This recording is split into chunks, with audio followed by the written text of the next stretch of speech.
grafts, if that is the case.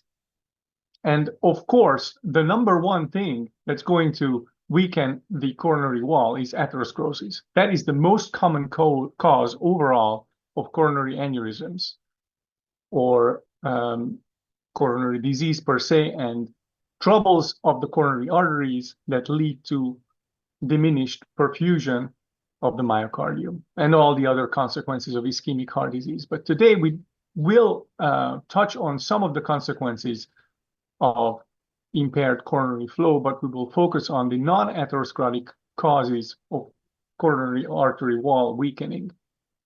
Connective tissue disorders come to mind, like Marfan syndrome, Ehlers-Danlos, and neurofibromatosis. And infections can do that. Patients who have very bad bacterial, fungal, or syphilitic infections, or even HIV or Lyme disease. So certain drug types or drug use can lead to weakening of the coronary artery wall and aneurysm formation or even dissection, as we will see today. Some dissection cases, not specifically from drugs, but whenever the wall of the artery is weakened, then you can end up with focal dilation. In the dilated areas, you can have stasis, you can have thrombus formation, and then you can also have dissection of the coronary arteries. We have to think about congenital causes. It's sort of a connective tissue disorder, like fibromuscular dysplasia. We have to think about inflammatory conditions like Takarasu and Kawasaki arthritis, Kawasaki disease.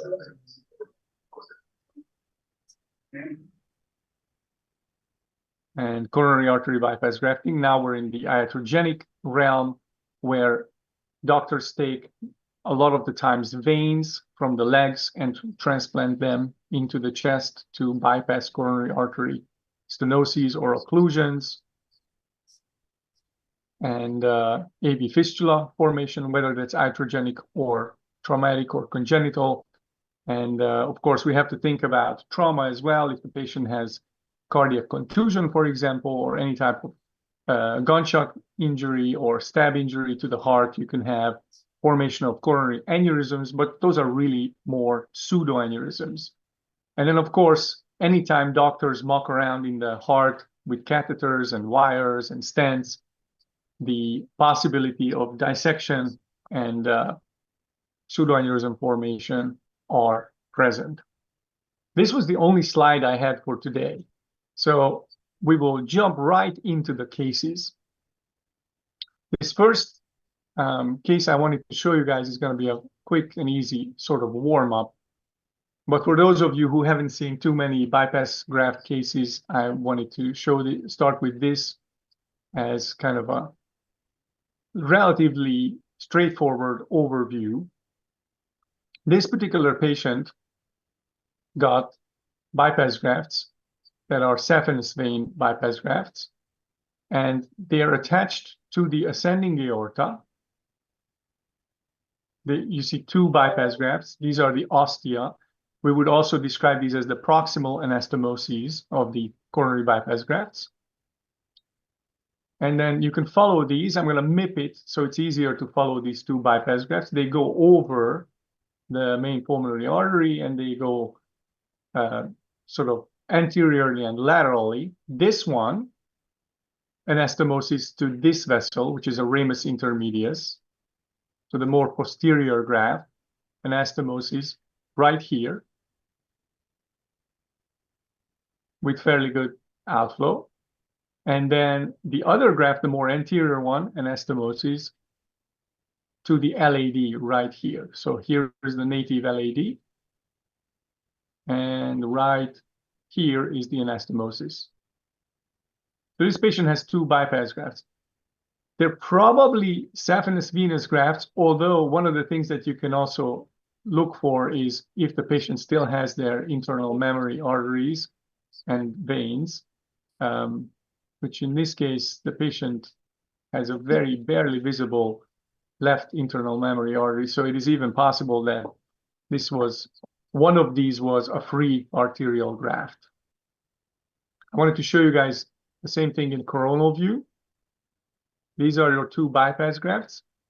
And since these grafts suffer some degree of trauma while they're being harvested, whether they're an arterial or a venous graft, whether they're a free graft or an in situ graft, in which case, when we have in situ grafts, we have grafts attached naturally to the subclavian arteries and then peeled away half of the way from the chest wall and then anastomosed distally. But these are free grafts, and sometimes they have weaker areas, and since they're going to be arterialized, with time they can develop these aneurysmal areas. And then if you have aneurysmal dilation, then you can also have a little bit of stasis there and mural thrombus formation, and then some of those thrombi can be dislocated distally and then cause small embolic infarcts. The definition of an aneurysm would be if the caliber of the vessel is more than approximately by 50%. So this is essentially doubled in size. So you can, with great confidence, call this a coronary bypass graft aneurysm. I'm going to just quickly show you a 3D overview of this, just so you can visualize it in 3D. So we have a sternotomy, median sternotomy wires here, and we're going to cut into this patient and look at the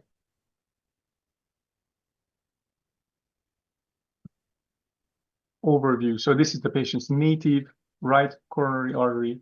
Here we have the two bypass grafts with the aneurysms that you can see very, very well going over the pulmonary artery. The main pulmonary artery would be here. You can see the aortic root over here in the back. This is the right coronary sinus. And then over here in the back, you can see the left coronary sinus of Valsalva with the left main. And then these two bypass grafts bypassing the LAD and this ramus intermedius over here. So this is going to be our first warm-up case. So remember, coronary artery bypass grafts can actually lead to aneurysm formation, and then they don't usually rupture, interestingly, but they can get really, really big and can lead to compression of certain structures and can even look mass-like. So if you do a routine chest CT and you see these like round mass-like lesions in the mediastinum, they can be mistaken for lymph nodes, they can be mistaken for cancerous growth or mediastinal mass, when in fact you're only dealing with a bypass graft aneurysm.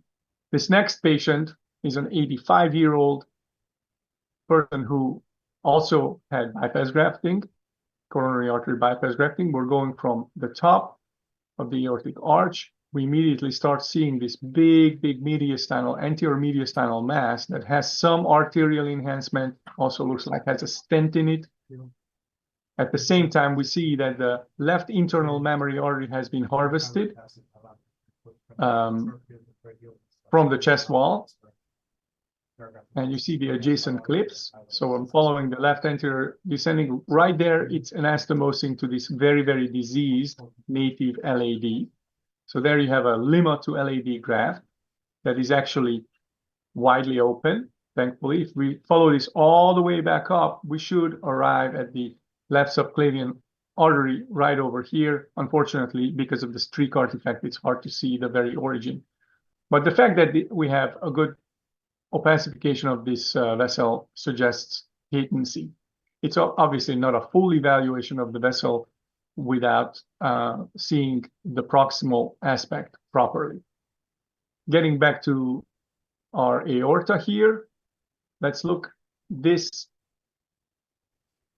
mass-like giant graft aneurysm is coming from the distal ascending aorta. This is the ostium of where the graft used to be. You can see that they tried to stent it. If you look, though, this graft is actually still patent because this is the more distal aspect of the graft, and it's going right here to an obtuse marginal branch with fairly good outflow right here. So the graft, shockingly, is still working.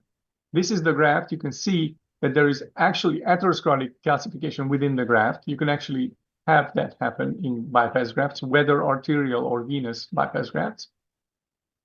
But the unfortunate thing here is that this giant mass-like bypass graft aneurysm is displacing this other bypass graft aneurysm and causes fairly significant narrowing here, you can see. So there's mechanical compression exerted by this graft aneurysm on this other saphenous venous bypass graft that goes around this aneurysm, and if we follow it down, it anastomoses right here to one of these diagonal branches from the LAD. And then the last graft we had is over here on the right aspect of the ascending aorta, and that goes around the right heart border and is anastomosed distally to the posterior descending artery. So this is an RCA territory, right coronary territory graft that actually seems to be in pretty good shape, but also has atherosclerotic calcifications. So do remember these teaching points that coronary artery bypass grafts, whether arterial or venous by origin, can develop atherosclerosis, can develop consequent stenoses, but also can develop aneurysmal change. Now, there was an additional finding that initially I didn't notice when I just first scrolled through this case in the axial view. And I wonder if some of you have noticed that another extremely important structure was compressed here. And I'm going to go over here and show you some eye candy, which is going to be a 3D overview of this patient.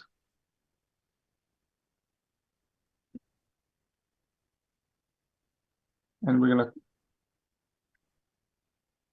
look at this heart in motion, actually. We see the sternotomy. We're going to cut into the patient. We see some sheet-like pericardial calcifications. We see this graft that goes in front of this giant aneurysm. And if I window it, you can actually see that this big mass-like aneurysm is kind of displacing a lot of things around it. But if we cut into this aneurysm a little bit more, and I want you to turn your attention here to the right ventricular outflow tract.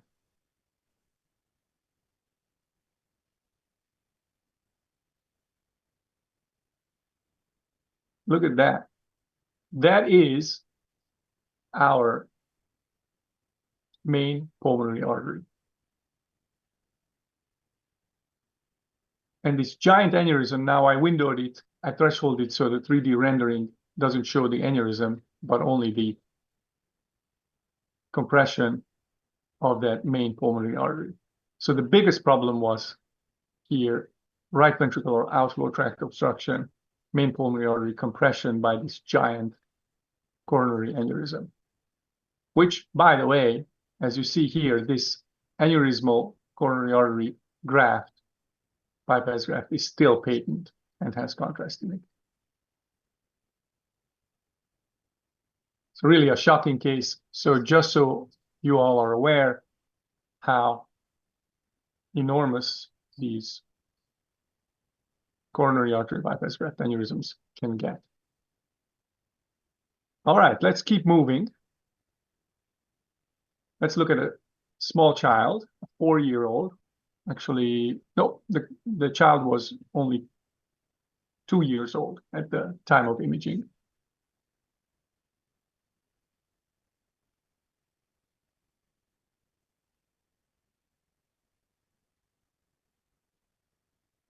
The 2-year-old child. We're coming from the aortic root, left coronary sinus of Valsalva. This is our left main coronary artery right here.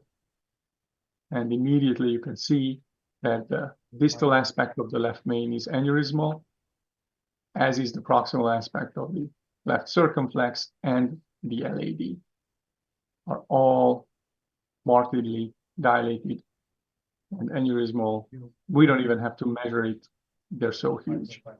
Thankfully, we do not see a clot in here,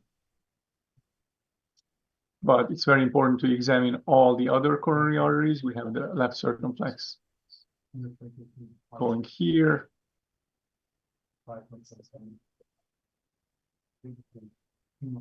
We have this large obtuse marginal branch over here. No other coronary aneurysms on the left side. Then we're going to try to look on the right side. We have lots of motion here. So it's going to be very difficult to evaluate the right side. But we actually happened to have a second scan, I think, in this case, where the contrast injection was different and it was more on the right side, yet because of the timing somehow, or the heart rate of the patient, we actually visualized the right coronary better. And if you follow this right coronary, you can see actually that right here proximally there's focal aneurysmal dilation already. Keep following it, and it gets kind of very narrow, more lumpy bumpiness, and aneurysmal change distally. And then the very, very distal portion is fine. So this child, unfortunately, had multiple aneurysms in both the left and the right systems. And obviously, the diagnosis was Kawasaki disease. There are some 3D renderings of the left main coronary artery. This is the aneurysm that extends into the LAD and the proximal circumflex. And then these are the additional aneurysms of the RCA on a multiplanar reformatted MIP, maximum intensity projection image.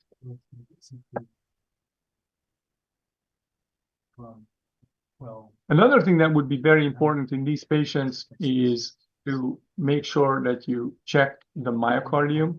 And to check the myocardium, you always want to go into a multiplanar reformat. Oh, if somebody needs to mute themselves. There's a little bit of noise in the background, please.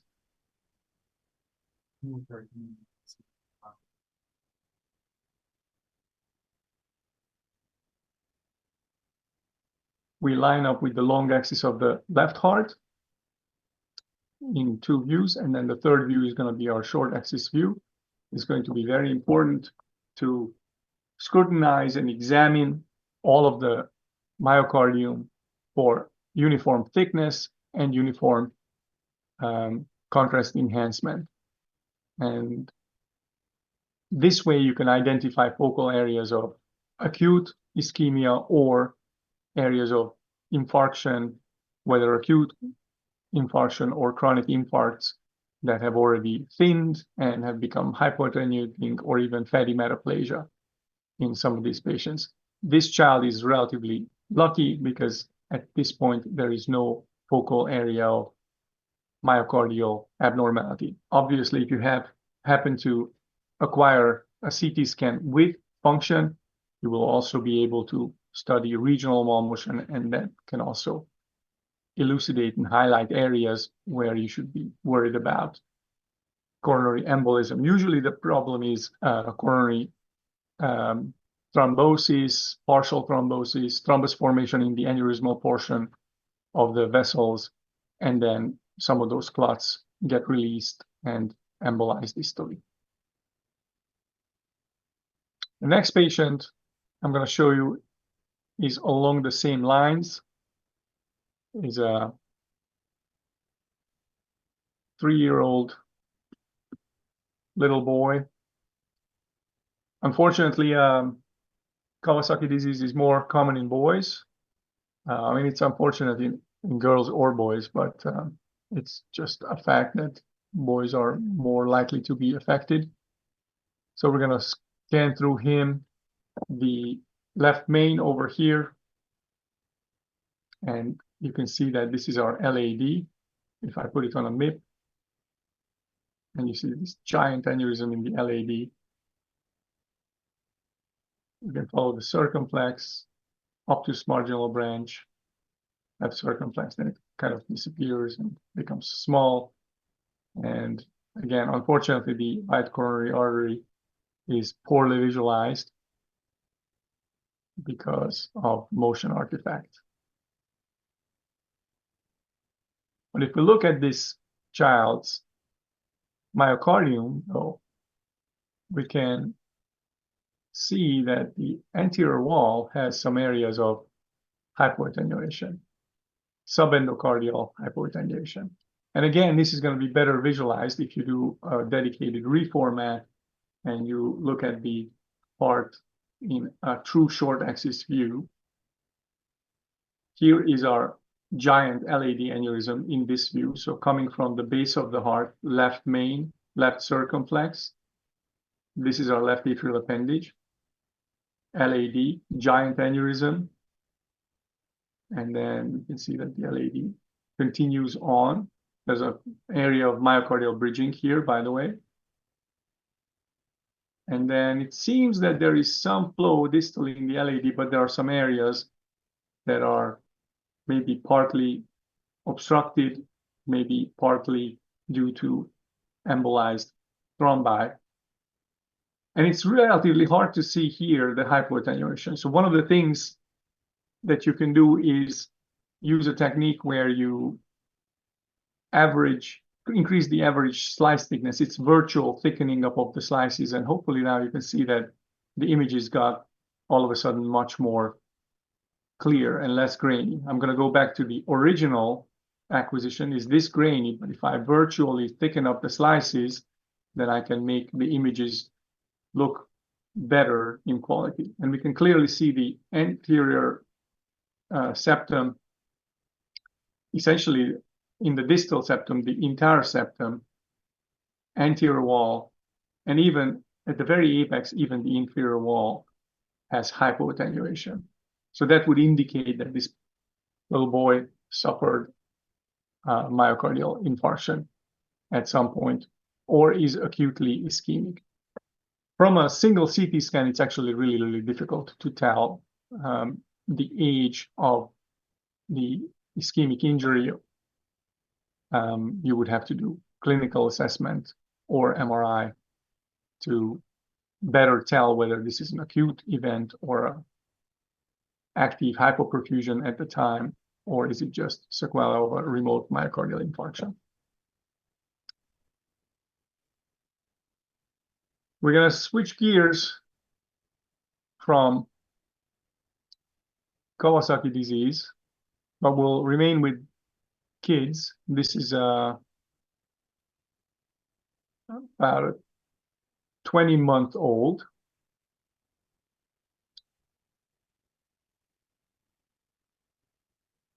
The unfortunate fact is that a lot of children, when they present with coronary problems, I think 2 weeks ago, we also talked about like R-kappa and some of these anomalous coronaries. They actually will show up with either heart failure or myocardial infarction. And you have to think about the coronaries, obviously, but you're not thinking atherosclerosis, right? Not at this young age anyways. So we're scanning through this little kid's coronaries. We can see the left main over here, LAD, a little bit of motion artifact here, circumflex. Those seem to be normal in caliber and course as much as we can see them, but already at the origin of the RCA, we identified that this RCA is definitely aneurysmal, diffusely dilated. And as we scroll down and follow this right coronary artery, we find that it actually communicates here with the left ventricular chamber. Lama ternyata kok. Udah jam 20. Tadi bilang 20 ya? Iya, 20.00. Tapi nggak tahu sih kalau merah gitu soalnya Iya, suka bohongan tuh. bisa lebih lama. Dia kan estimate soalnya. Dr. Felicia, would you please mute Kalau di tol your Priuk itu masih bisa lebih lama. Estimasinya ngaco.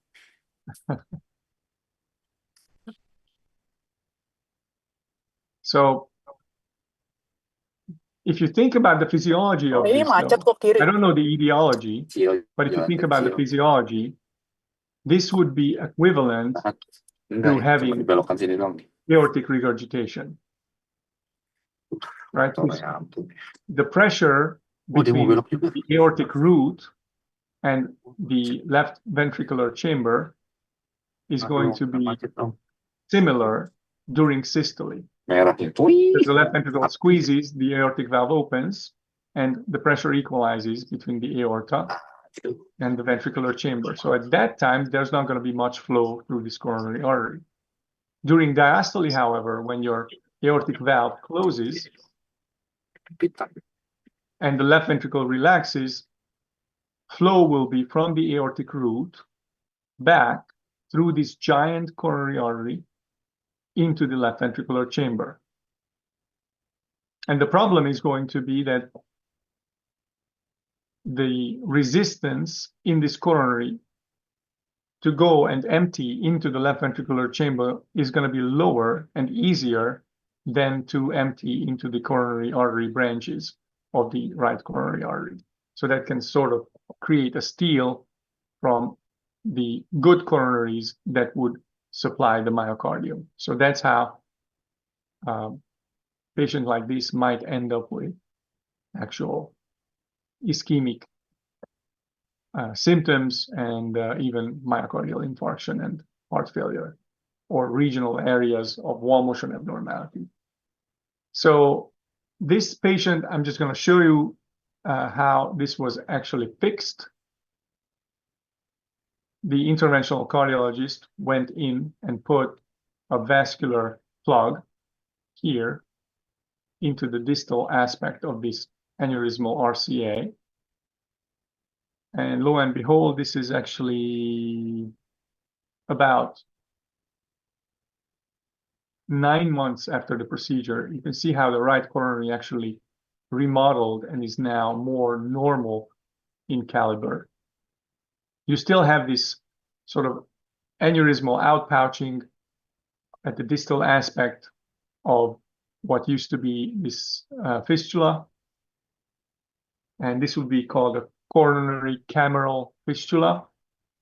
If the coronary communicates with the chamber of one of the cardiac chambers, the Latin word for it is camera, and therefore we call these coronary cameral fistulas. And so this was successfully treated with an interventional vascular plug without the need to crack open the chest of this child. Just to show you head to head, the size of this coronary before and after the vascular plug.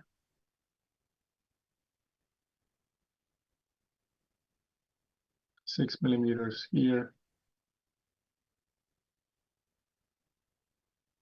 And only 4 millimeters here.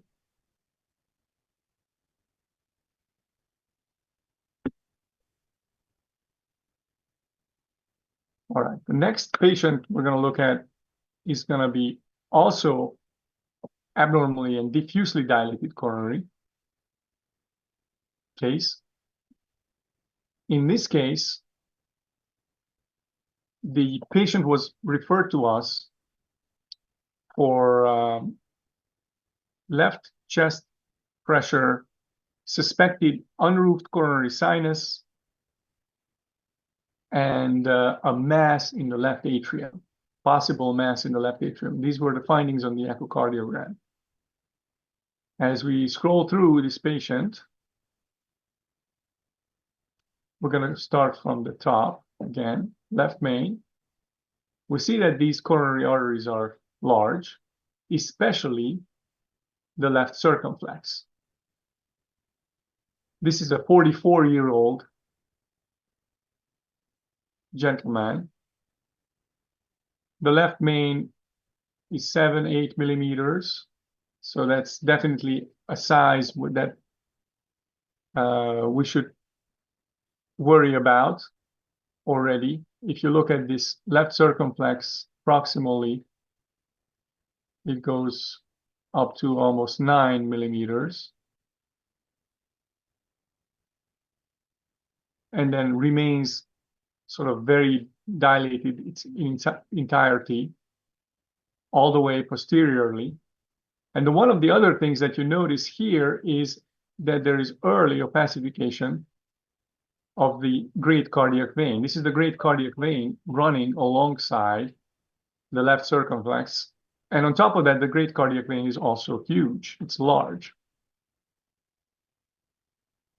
And we also see that it gets brighter and brighter as we approach the coronary sinus.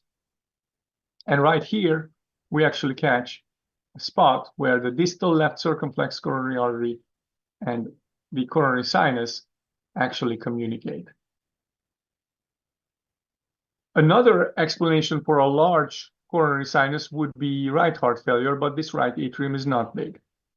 Another possibility would be for early opacification of the coronary sinus is reflux of contrast from a failing right heart, but this right heart barely has contrast yet, and it's not failing. So the only explanation in this setting for the dilation of the coronary sinus and the early opacification of the coronary veins is this fistula here. It also makes sense that if you have an AV fistula, then you will have large high flow here, and that corresponding coronary artery will be dilated. Why am I saying all of these things? Because sometimes with motion artifacts, it's actually easy to try to think that, ooh, is there maybe an AV fistula between the great cardiac vein and the left circumflex, or is there some communication between this artery and that vein? If there really is a communication, both the artery and the vein ought to become dilated with time, and there should be early arterial opacification of the venous structure. And we find all of those findings here in this patient. And yes, the differential for a dilated coronary sinus would include unroofed coronary sinus, but we saw no communication between the coronary sinus and the left atrium. This is the so-called roof of the coronary sinus. We saw none of that. The coronary sinus drains into the right atrium as it should. It doesn't drain into the left atrium. So there's no unroofed coronary sinus. Another possibility for a dilated coronary sinus would be a left SVC, but we did not see a left-sided SVC. We only saw a right-sided SVC in this case.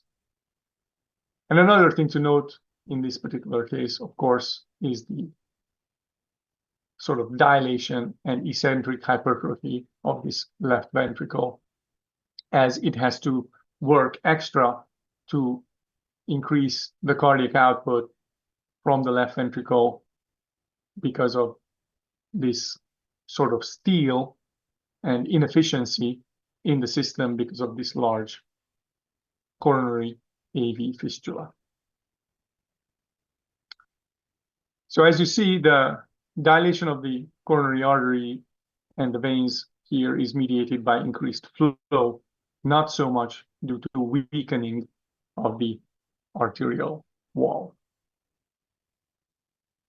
Speaking of a weak arterial wall,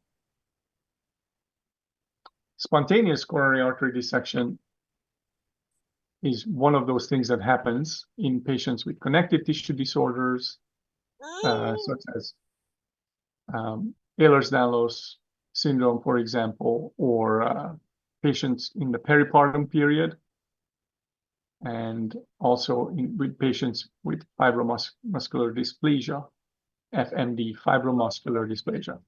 This next case is a young woman, 37 years old.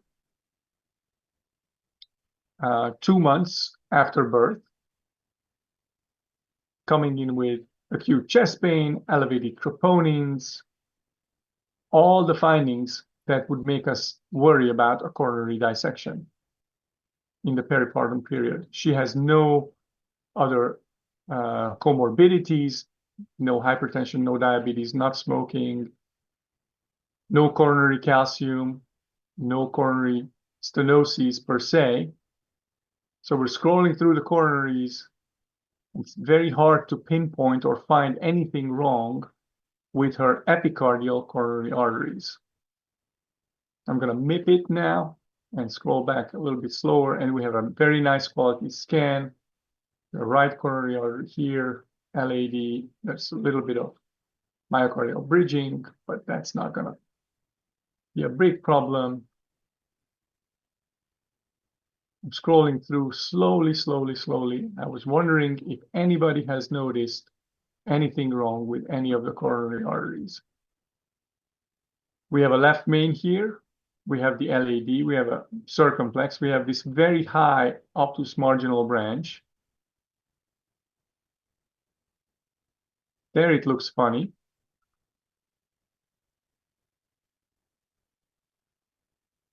And then we keep following that. And there's a little bit diminished opacification of this vessel relative to the other vessels, other arteries, right? This is a vein. This is still an artery. Very difficult to see. And could easily be chalked up to just, maybe some noise, maybe some motion artifact.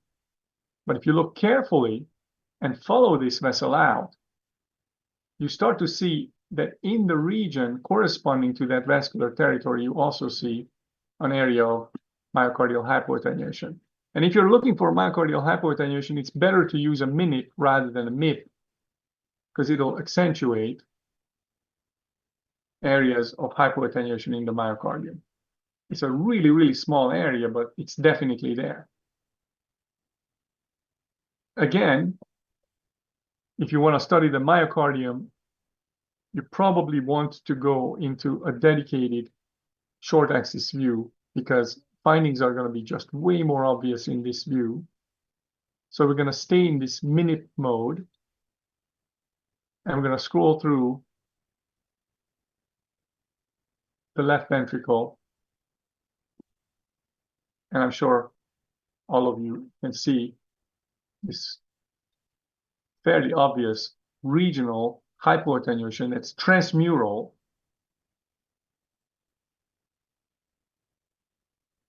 In the basal, lateral, somewhat anterolateral myocardium.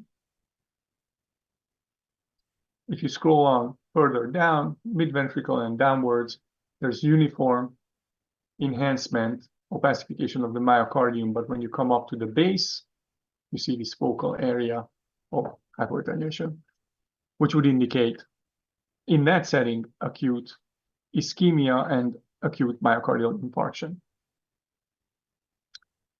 Now, patient also underwent a cardiac MRI.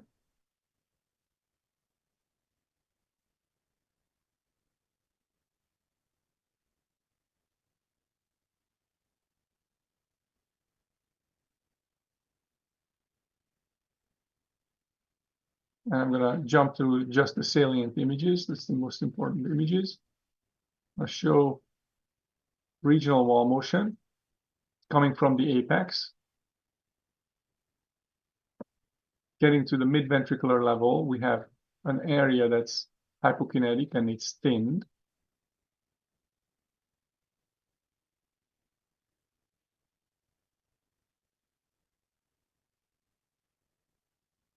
Lateral wall, anterolateral wall with the arrow sign. So regional hypokinesis and thinning. I'll also show you on the 4-chamber view or some of the other. This is a 3-chamber view, it's probably going to be better. Well, the three-chamber view shows the inferolateral wall, so we have less of a wall motion abnormality here. Let's see if we have a better. This LVOT view shows us more the anterolateral wall. As you can see, the crosshatch. If I play this, you can see that this myocardium, although it's moving down with the heart, it's not thickening up.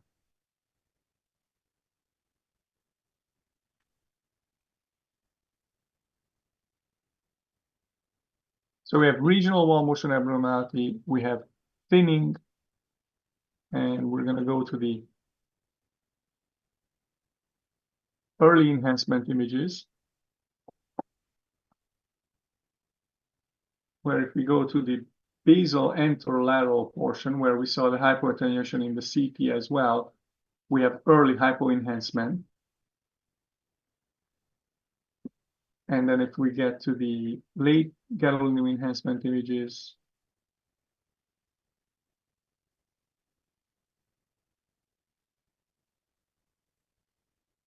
nothing on the two-chamber view because the anterior and inferior wall were fine.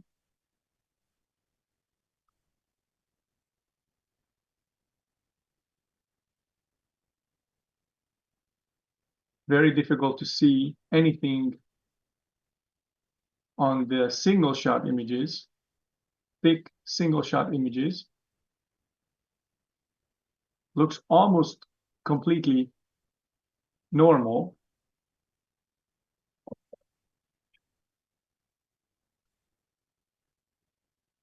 And then on the four-chamber, we are catching a little bit of focal abnormality right here, which corresponds to the hypoattenuation right here, but it's still not very convincing. So we have this fairly large area of wall motion abnormality without clear delayed hyperenhancement.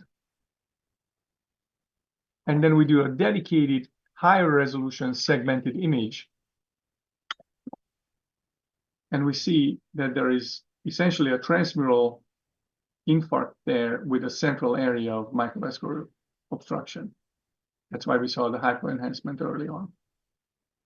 So sometimes these coronary dissections are going to be very, very difficult to see on CT as well as on MRI, because if it's only a smaller vessel that's implicated and the patient has good collateralization and they're young, and you might not see a big infarct and you might not have a large rise in troponin clinically, you might not have a lot of EKG changes. So they're going to be very difficult to diagnose. And oftentimes our cardiologists rely on just clinical suspicion and they take the patients to the cath lab if the clinical suspicion is strong. And I have had cases where we could not really identify the coronary dissection, but maybe only just the regional wall motion abnormality or a little bit of hypoattenuation.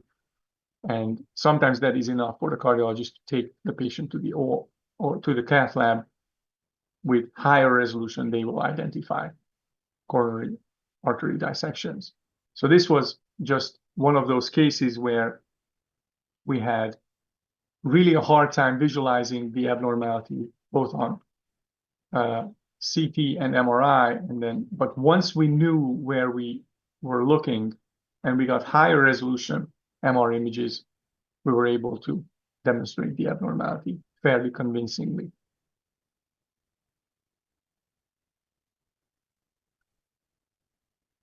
The next patient is an older lady, 65 years old, with history of fibromuscular dysplasia. And so we're scrolling through the coronaries. No atherosclerosis whatsoever. Fairly clean looking coronaries. I actually enlarge this for you all to see.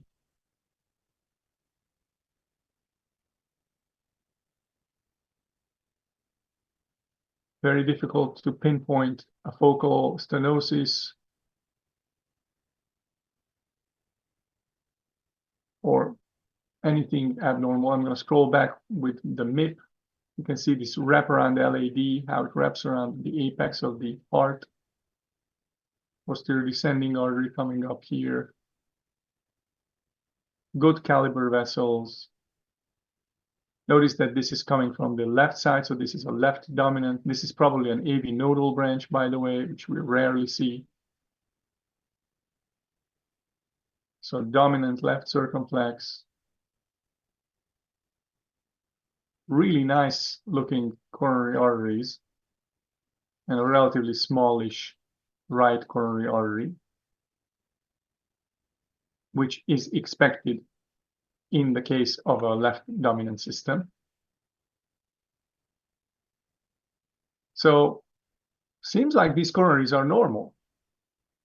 And yet when you reformat the heart and you look through the myocardium, we're coming from the base. This is a mitral orifice, aortic valve here. The basal anterolateral wall has a focal area of hypoattenuation and focal thinning. Keep scrolling down. More subendocardial hypoattenuation in the lateral wall. Inferolateral subendocardial hypoattenuation. We now go all the way to the apex. Apical inferior wall, thinning and hypoattenuation. So the patient has several areas that are suspect, because of the thinning, to have had myocardial infarctions, probably remotely. So these are probably chronic infarcts, as you see. But they're not in one single large vessel territory. They're kind of scattered throughout the heart, despite relatively normal appearance of the epicardial coronaries on our CT. And when you do a cardiac MRI and look at the regional wall motion, obviously, there are going to be areas of regional hypokinesis or even akinesis of the really thinned areas. That's the one at the base. As we scroll down further to the mid-ventricle to apical aspect, you see hypokinesis inferolaterally. And if you go to the very, very, very apex, you can see this inferior aspect is not moving at all. And the corresponding lead gadolinium enhancement images show a lot of these areas that are not really classic infarcts. All of them. Some of them are mesocardial. This one is more transmural. This one is more subendocardial and hard to see. And then the inferior wall at the apex is also transmural. So this is a patient who had multiple coronary dissections and multiple small infarcts over the course of her life due to fibromuscular dysplasia or FMD. Sort of rare to see condition, but potentially devastating for the patients, because all of these areas not only cause chest pain at the time of infarction, but these are potentially causing arrhythmias and arrhythmogenic foci that can lead to ventricular tachycardias, PVCs, and even ventricular fibrillation. Here you can see the distal apical infarct.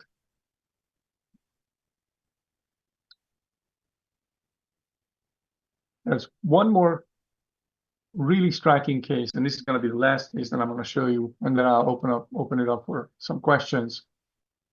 That is, I would say, the best CT case of coronary dissection that I've ever seen, because it's so obviously in your face. But the reality is, as you saw in a lot of these cases, that coronary dissection is going to be really difficult to identify in many of our patients. So we have to think about it. We have to think about the risk factors, peripartum or connective tissue disease, fibromuscular dysplasia. And we have to be vigilant at looking at the myocardium And in some of our patients, we will have nearly normal appearance of the coronaries. Not in this patient, though. It's a 46-year-old young female with, by the way, I'm going to show you quickly the calcium score is clean. There is no calcium.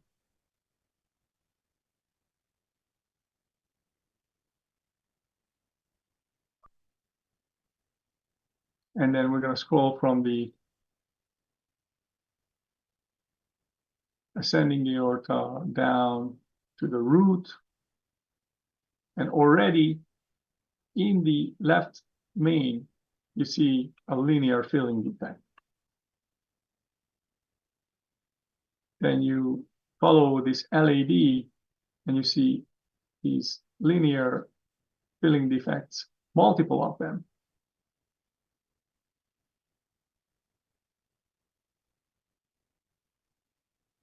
And then you follow the left circumflex. So we have a LAD, we have a ramus intermedius in the left circumflex. So you also see a filling defect in the ramus intermedius. See one here in the left circumflex.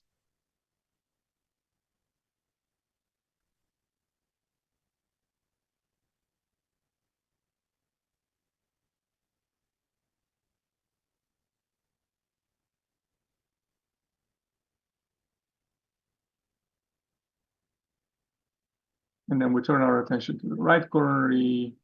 Right coronary actually looks relatively okay.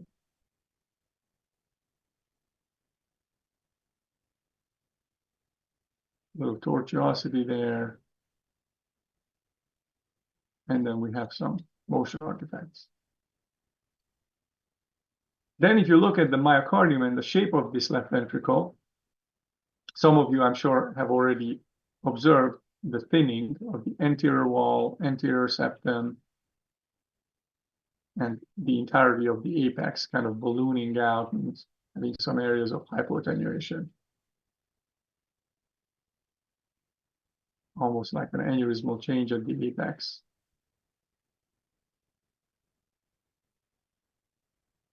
I'll show you the reconstruction that has a little bit less noisy image. And we're going to reconstruct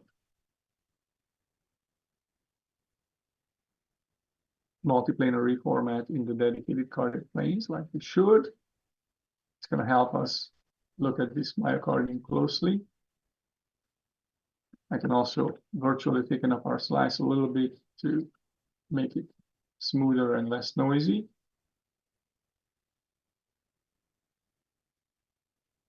And mid-ventricular level, we start to see a thinning in the septum,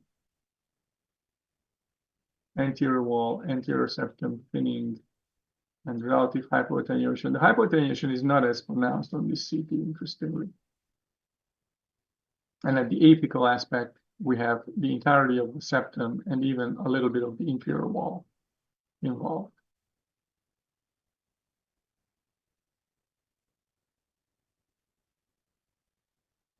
And in this view, you can actually also see the dissection flap extending to the LAD, causing a focal subtle occlusion right there into the ramus intermedius here.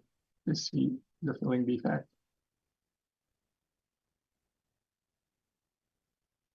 And you can also see that the circ also is affected. You have to be very careful with these patients with dissection, because if you're using a MIP can actually hide the dissection flaps. Like you can still see it in the left main, but it's certainly going to be less obvious in the other vessels. So you have to be careful, because maximum intensity projection only shows you the high density structures and can lead to misses of these very subtle dissections. Obviously, in this case, the findings are so obvious in multiple vessels that we're not going to miss it. This patient also had an MRI. So I'll show you the corresponding cine images.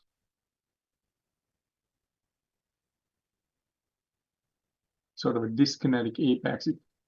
During the contraction of the left ventricle, the apex starts to move outwards, and it's really just the chest wall that's stopping it from bulging out more.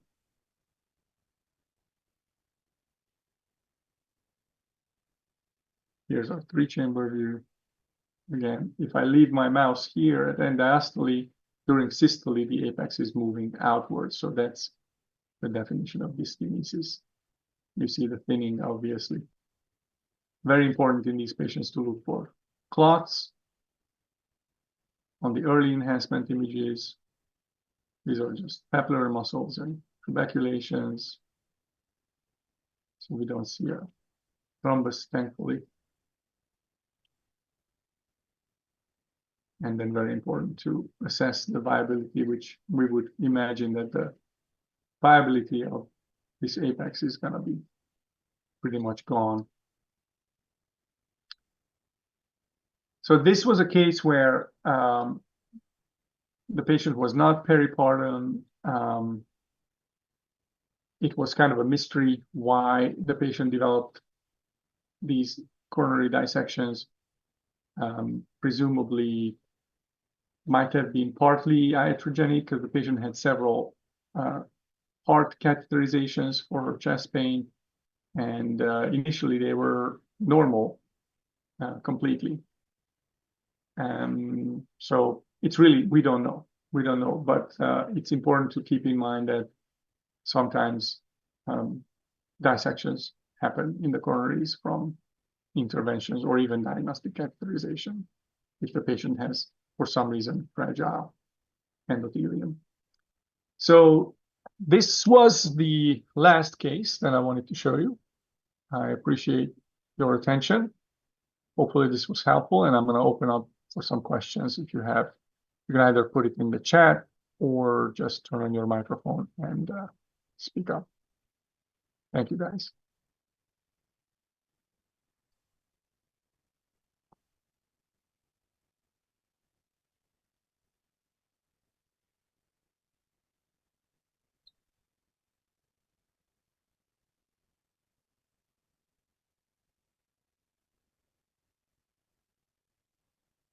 And then I don't know if Dr. Pinkan is still on.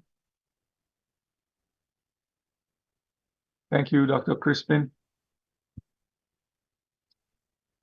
So, chat note.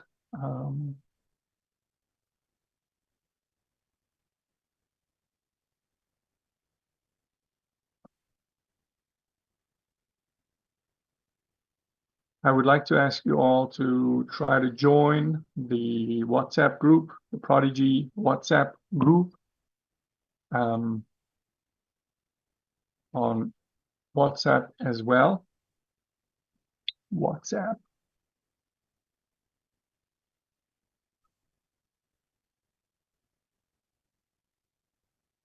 Thank you, Dr. Maliva. And I think Dr. Pinkan just posted in our chat the link for feedback. We would like to hear from you what was helpful, what was not helpful, how we could make these sessions better. And there is the link for the WhatsApp group where you can hear future updates. We will have a similar session. Hopefully there will be some other presenters as well. So you won't just have to listen to my boring voice in 2 weeks. That's going to be May 2nd, I believe. There's Dr. Amal. Hi, Dr. Amal. And we will be talking about cases of congenital heart disease with effect on the great vessels and specifically the airways, I believe, right? That's the, if I remember correctly. Yes, I think we have a question, Prof, from Dr. Aldi. Yes, please. Oh, you're right. I just have to scroll down.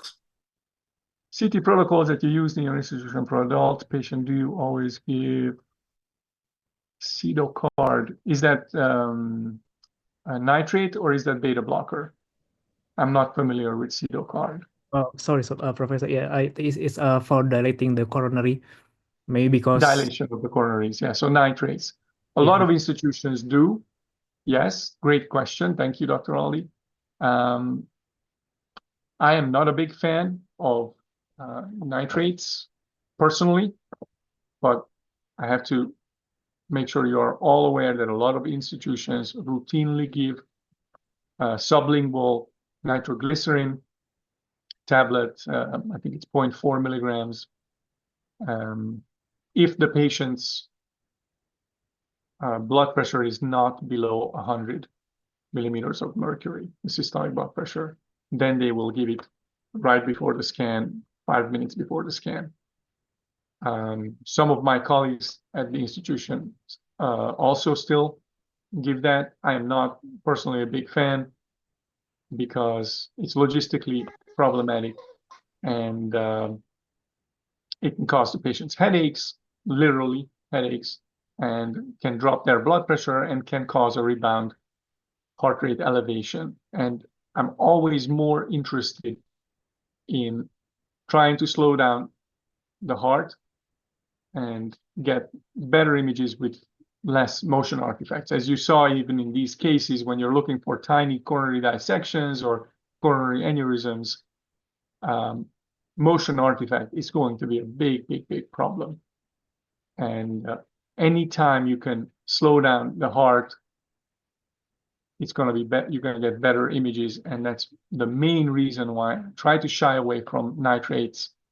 I also want to see the patient's coronaries as they are, because when they're walking around, they're not popping nitrate tablets all the time. So, but again, a lot of experts advocate for giving nitrates routinely to patients where it's clinically appropriate, if they don't have hypotension or other issues that would preclude contraindications of nitrate administration, like other vasodilator drugs that they might be already on. So thank you for the question. The short answer is no, I don't always give. In fact, I very rarely do give. Okay. Thank you, Professor. Thank you, Professor. Yep. Any other questions?